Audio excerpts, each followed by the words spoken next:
কয়েকদিন আগে ঘুরতে চলে গেছিলাম মাঠে। তো ভাবলাম মাঠে যখন এসেছি কিছু তো একটা ভিডিও করবই। তো দেখো গিয়েই এখানে সামনে দেখতে পেলাম কুঁদরি ক্ষেত। তোমরা কারা কারা কুঁদরি খেতে পছন্দ করো কমেন্টে জানিও। আমার কিন্তু এটা একদমই ভালো লাগে না, তবুও গাছে হয়ে আছে সেটা দেখতে কিন্তু বেশ ভালো লাগছে। এখানে দেখো কতটা পরিমাণ কুঁদরি হয়ে আছে, আর জমির পর জমি জুড়ে কিন্তু এটার চাষ করা হয়েছে। এগুলো দেখেই কিন্তু ইচ্ছে করছে সবগুলোই তুলে নিই, কিন্তু তা করলে তো আর হবে না। তাই আমি এখানে বড় বড় দেখে কয়েকটা তুলে নেব। এগুলো তুলতে কিন্তু বেশ মজা লাগছিল।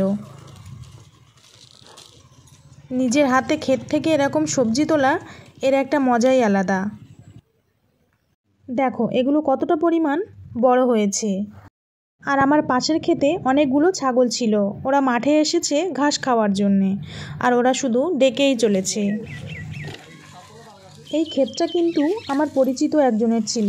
তোমরা আবার ভেবে নিও না মাঠ থেকে আমি সবজি চুরি করে এনেছি। যার ক্ষেত সে কিন্তু আমার পাশেই দাঁড়িয়েছিল, আর সে আমাকে যত ইচ্ছা তত তুলতে বলছিল। আর আমি কিন্তু একা যাইনি, আমার সাথে আমি আমার মামনিকেও নিয়ে গেছিলাম, মানে আমার শাশুড়ি মা। মনে হচ্ছিল শুধু তুলতেই থাকি।